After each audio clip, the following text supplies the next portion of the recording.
pagkulob ng outer sa kulom sa connecting ng serval mga idol.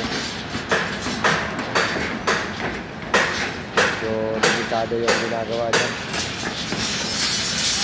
kaya lang tawag ng tungkulin kahit medyo delikado kailangan gawin, kaya dapat sumunod. Kung natingin ko, ligtas naman siya dyan kasi magtapakan naman siyang maayos. Pwede naman mga idol.